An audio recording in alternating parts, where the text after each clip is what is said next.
In the north, they thought they knew all there was to know of war.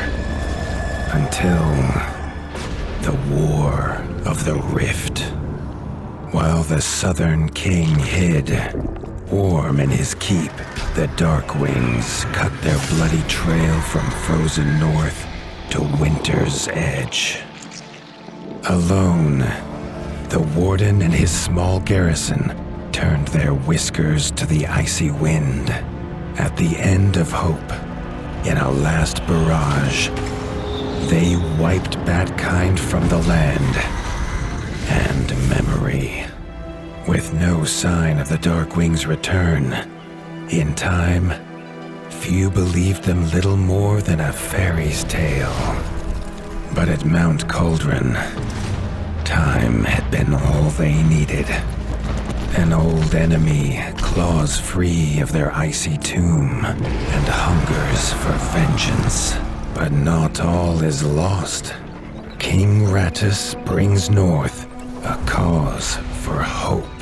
A bastard prince, placed in the paws of the Warden of the Wastes to raise as his own. A secret of blood never to be told. Now, fate calls for a hero in a murderous screech, and one young rat will answer.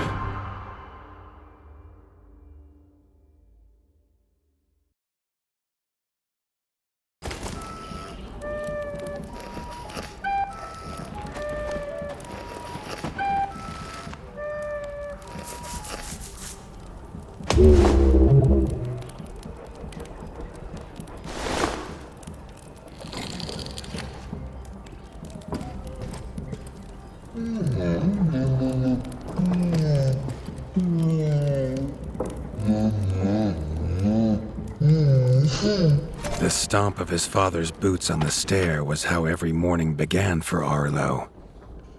The booming shout to ready himself was louder still, but such was Lord Eivor's zeal at a new day. Dawn was breaking over Winter's Edge, and Arlo was yet to miss one.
The castle echoed with the horns of the returning hunters, bringing their night's bounty. Arlo's little heart quickened to hear it. The only thrill to be found inside the high walls was a hunter's tales of what lay beyond them. Arlo tells himself it's a good life here in Winter's Edge. The bustling of contented ratfolk, the crisp mountain air, and without the endless scourge of frogs the southerners suffer. Why should he want for more?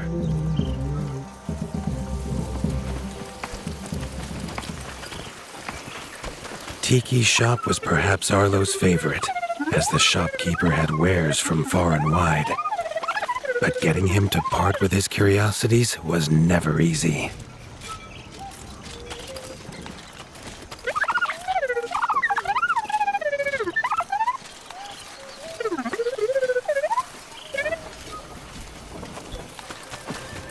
There was no time for tales of the hunt today. Lord Eivor was already dividing what was an excellent haul, happy to see his people provided for. Arlo longed only to join the hunt, to see the Ratdom or even the lands beyond. His father called it a fool's wish. Arlo's destiny was unshakable, much like the keep that would become his by birthright. Arlo has no memory of his mother, but Hilda's food was a true taste of maternal kindness. With the right ingredients, she would make meals nourishing to body and soul.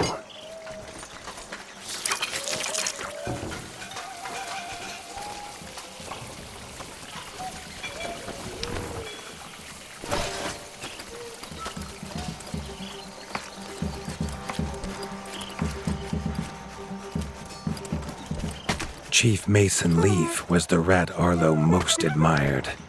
As younger brother to Lord Eivor, his carefree uncle never faced the burden of being warden of the wastes. With walls this strong, his duties were light, leaving him plenty of time for his nephew. Crunk was a rat's rat, with no interests beyond his forge. If you have the parts, this Mastercraft's rat can make armor and weapons that would see off a sky scorcher bite, or so he claims. Arlo wondered how well they'd do against something that wasn't a myth.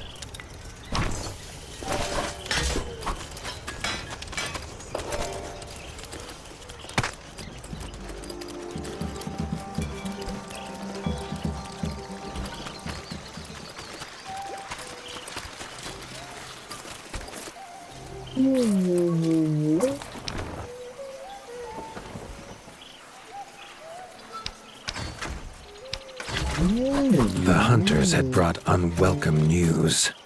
A family of the reviled creatures ratfolk called backstabbers had moved into the wastes. Eivor told his son to fetch his weapons.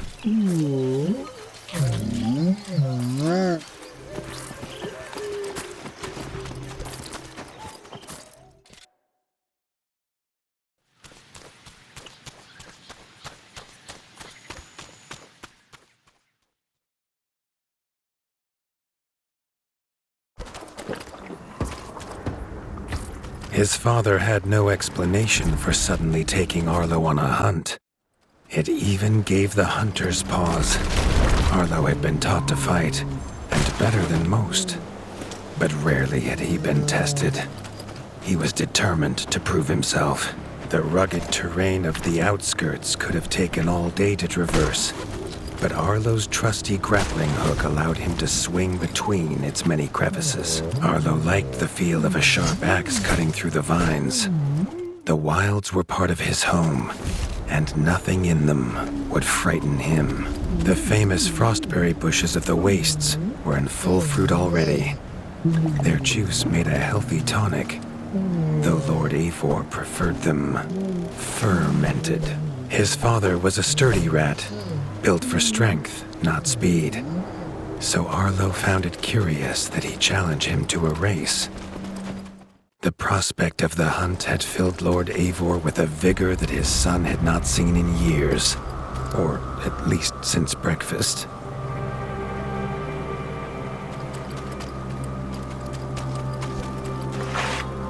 A warden fights the hardest battles, he told Arlo, and needs the sharpest blade.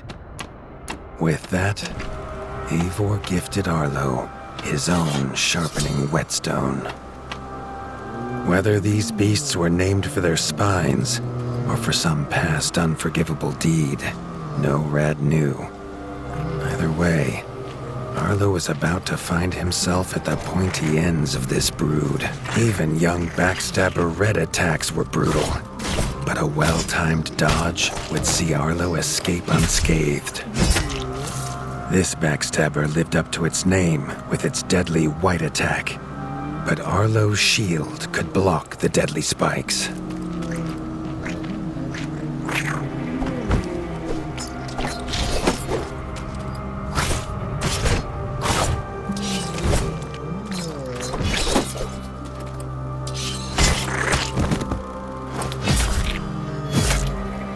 This young one used vicious yellow attacks. Arlo had to time his parries perfectly.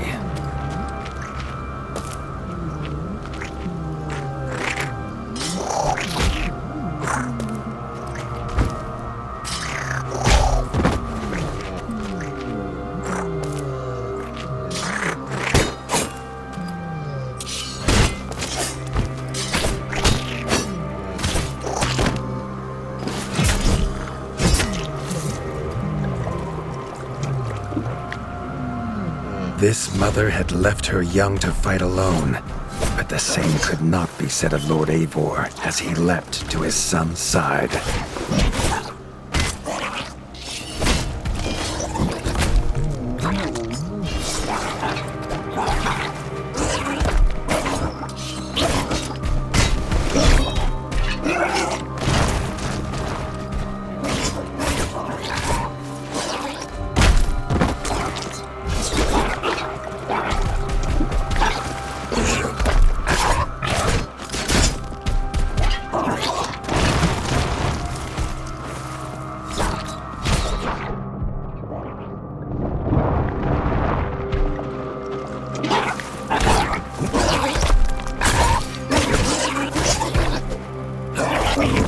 It was Lord Eivor's mighty blade that took her head, but the fight was won together.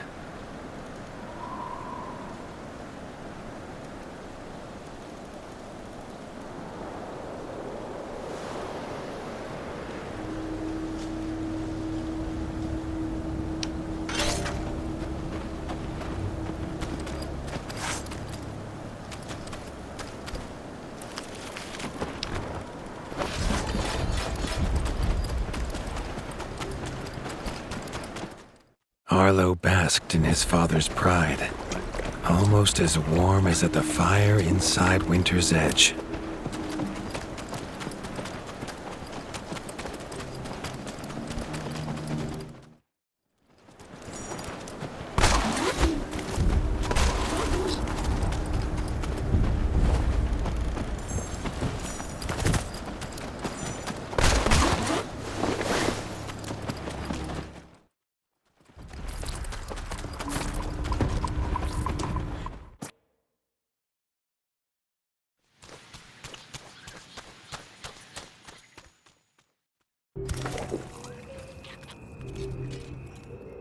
Triumphant and keen to tell the tale of his son's victories, Lord Eivor set to a night of drinking with the elders.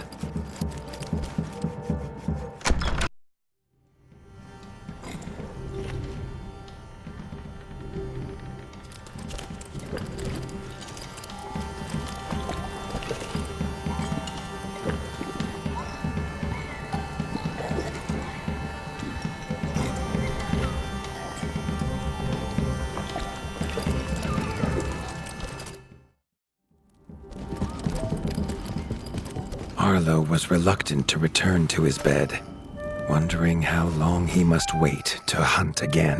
The booming footsteps that woke him this time were nothing like those of his father.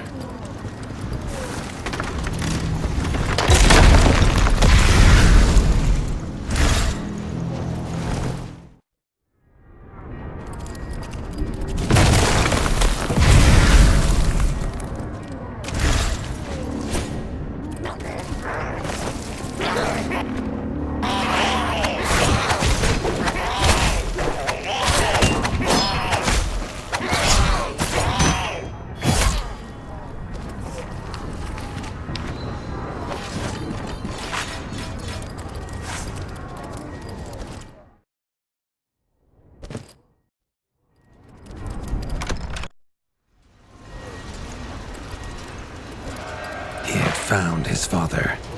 The warden stood alone, holding back a whole Dark Wing army, their cruel Count Kazak leading them. His father charged, but the Dark Wing Count was as fast as he was strong. The Winter's crown tumbled to Arlo's feet, now without a head to rest on. There was no time to grieve his father, as from above the Count revealed his greatest weapon, a sky scorcher. Not a fairy's tale, but an undead beast whose very breath could level kingdoms. And its eye was trained on Arlo. All that came next was a fog of bloodlust, snapping jaws, and the beating of leathery wings. But there could be no victory. Arlo awoke, groggy and warm to his father's shouts. Only he wasn't in bed. The warmth was from the fire that had engulfed Winter's Edge, and the shouts were his uncle's. The only other survivor of the Darkwing attack, Leaf was bruised and his hind paws barely steady. He'd seen villagers flee to the outskirts. Arlo knew it was up to him to make them safe.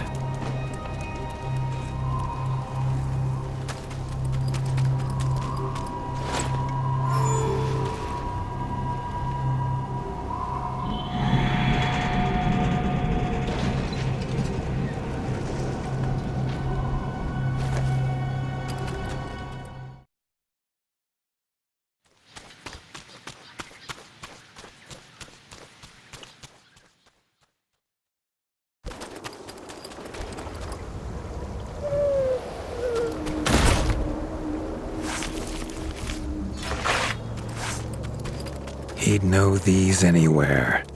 Krunk's smithy hammer and Hilda's chef's knife. Arlo wondered why they would leave them here.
With the attack at Winter's Edge, no hunters had come to check their traps.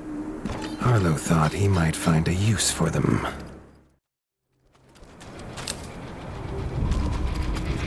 Arlo had found the reason his friends had fled. The taunting shrieks revealed that this was Baron Frostovik, son of the Darkwing who took his father, and therefore, a perfect target for his revenge.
He'd know these anywhere.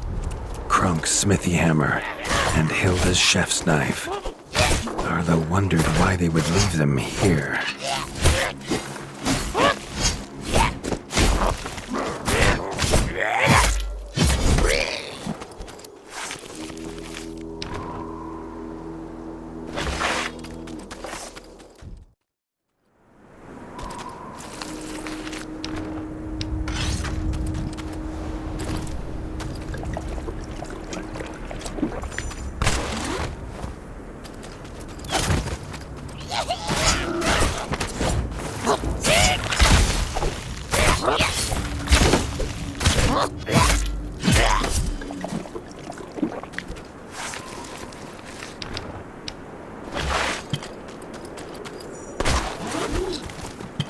With the attack at Winter's Edge, no hunters had come to check their traps.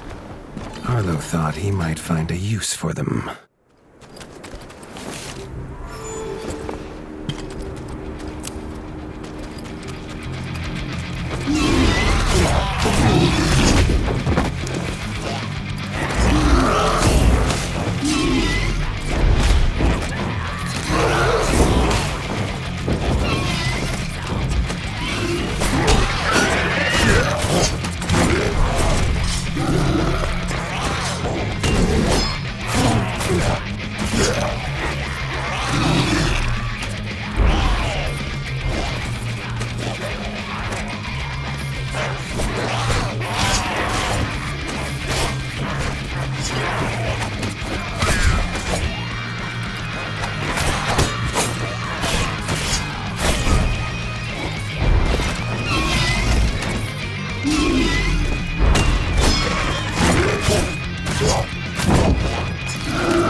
His foe was beaten, but seeing what had been inflicted on Hilda and Krunk, Arlo's need for vengeance was only growing.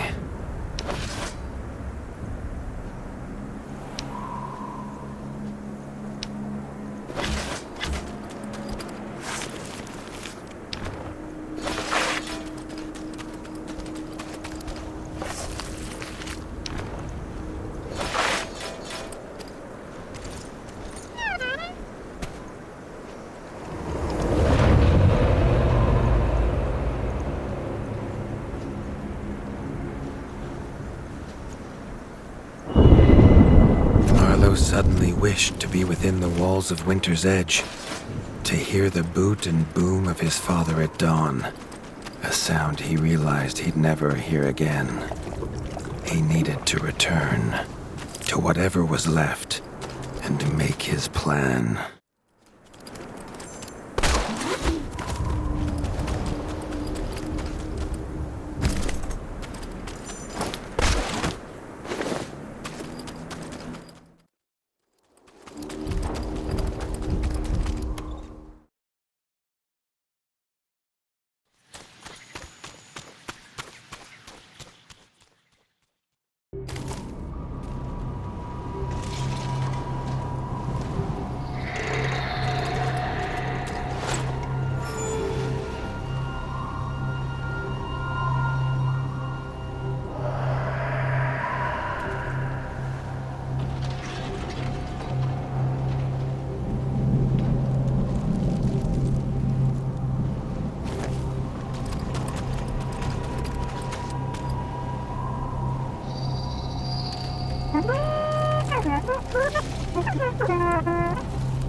Spent from his journey, Arlo fell into his father's chair, the one thing still standing in the ashy ruin. It was his chair now, along with the title of Warden of the Wastes. Arlo's shoulders slumped at the weight of it, but only for a moment. The dark wings had nearly scorched the ratdom to ash before, and now it was for him to stop them. He was going to rebuild Winter's Edge, a beacon of hope from which to drive back the shadow. This much Arlo knew. No rat would rebuild Winter's Edge on an empty stomach. The kitchen had to be fixed and stocked. Leaf suggested Arlo visit the Night Eyes of the Golden Forest, known for their hearty food. Arlo hoped rat wasn't the key ingredient.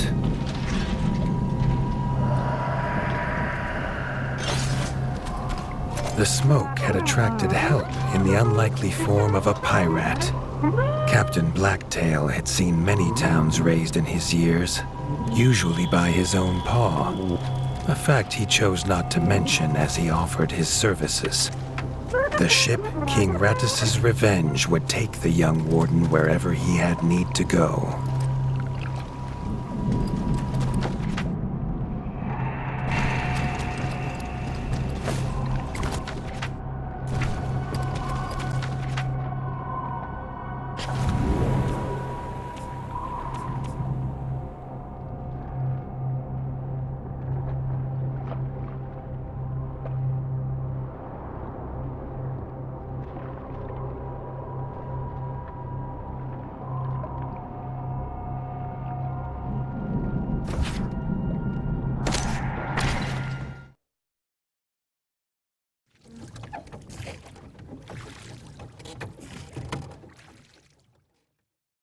The autumnal gold canopy glimmered in the sunlight, held high by the silver boughs. There was no denying the wonder of the golden forest.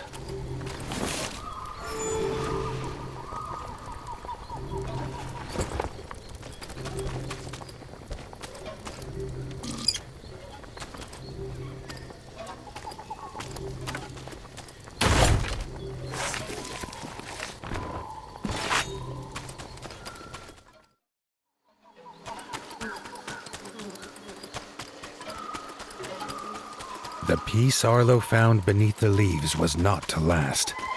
A shrill cry cut through the calm, a call for help.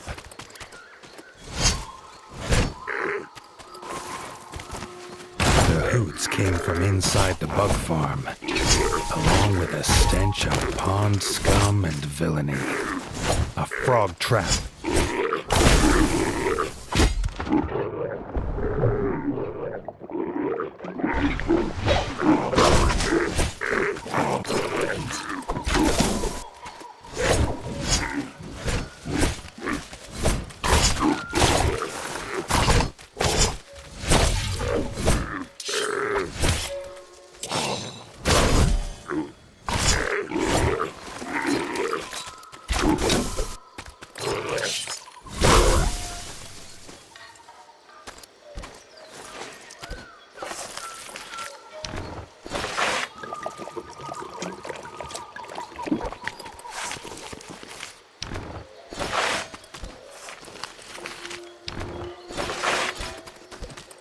Grateful for her rescue, Erica the Ranger offered to guide Arlo to the hidden village of Nestminster.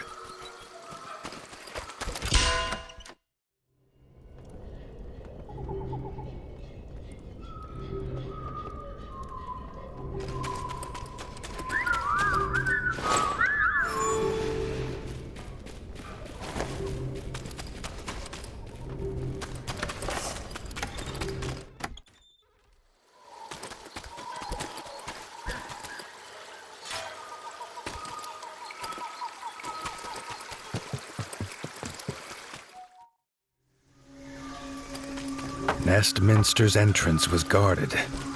Under their helmet, the eyes of the guards seemed to glow. Was he prey walking into a hunter's camp?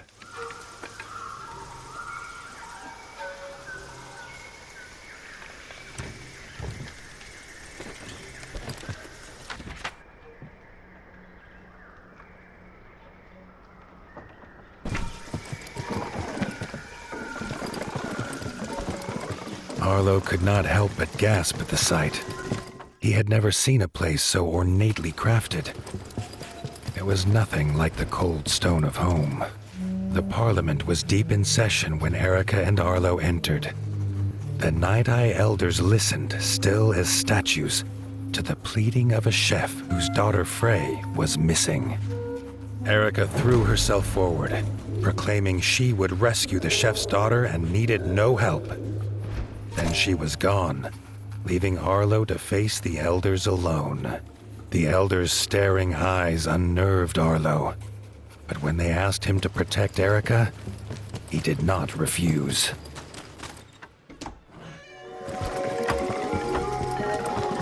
Frey's father told them she wanted fish for a new soup recipe. He told her never to go to the dangerous Moonlight Pond, but she was stubborn as she was brave.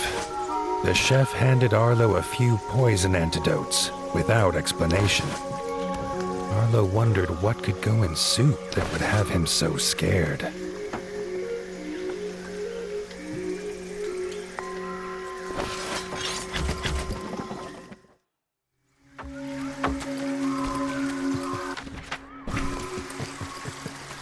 Erica said they must be as stealthy as the owls of old.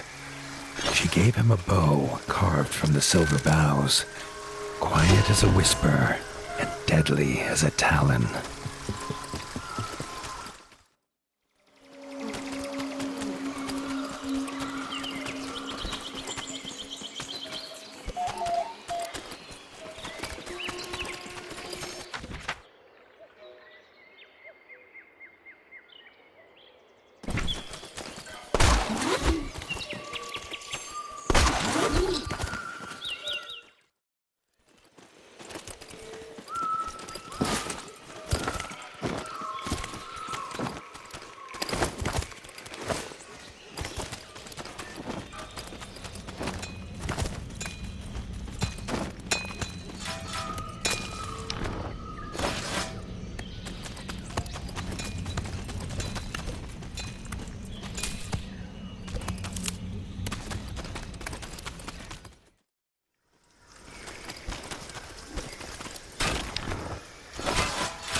A white feather.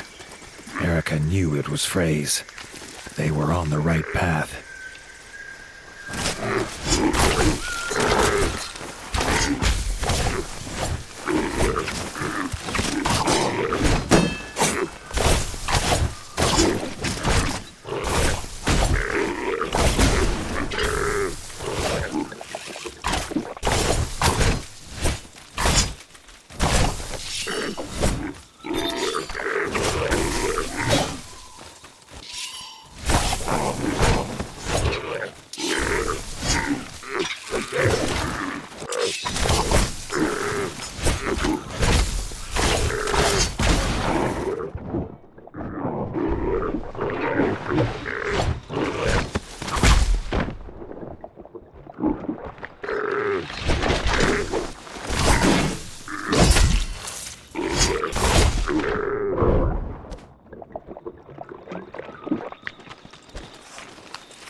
A frog scouting party squatted in the mushroom farm. Arlo's arrows would make swift work of them.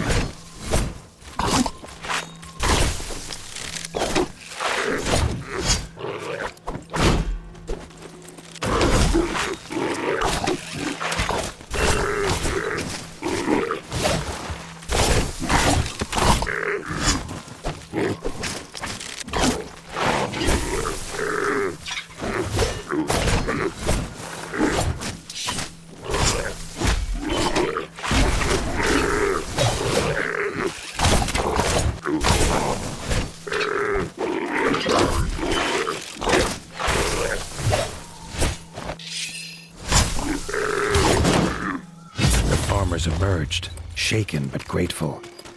Arlo had never met stripe snouts before.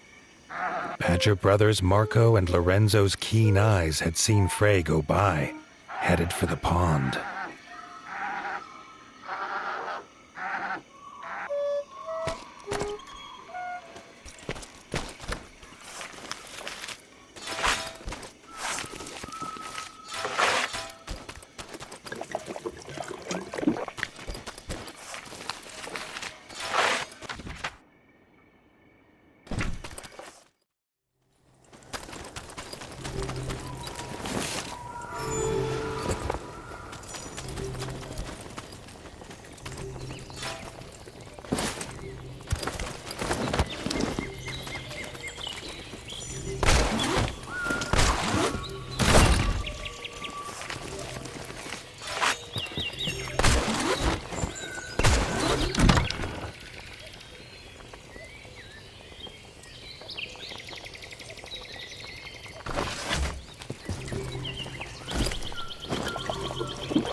At Moonlight Pond, Frey was already preparing to leave.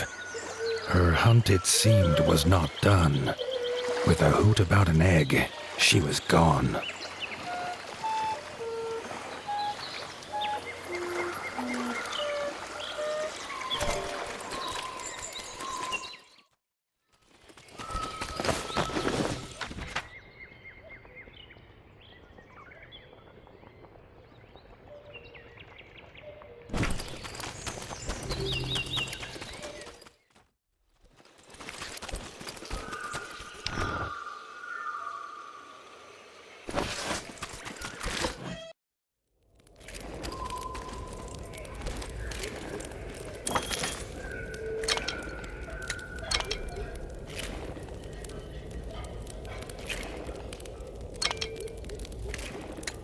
The farmer card.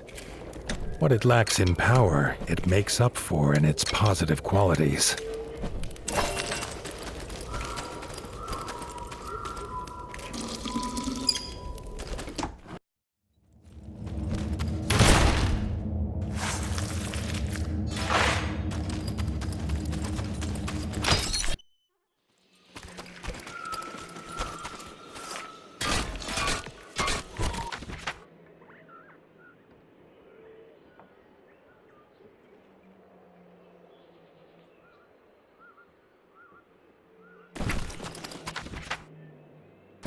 The sky flashed with a blinding light. Suddenly, towering before him stood an imposing figure, his flaming sword heating the air around Arlo. Thrusting his sword into the air, the stranger imparted his gift onto the young warden.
Stranger's gift pulsing through his body, filling him with a burning desire to avenge his father and rid the North of the Darkwing scum.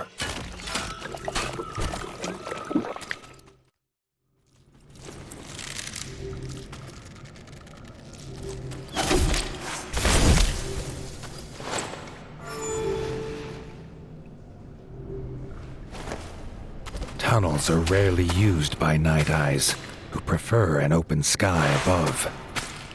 Arlo knew dangerous creatures lurked in such dark places.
Are rarely used by night eyes, who prefer an open sky above.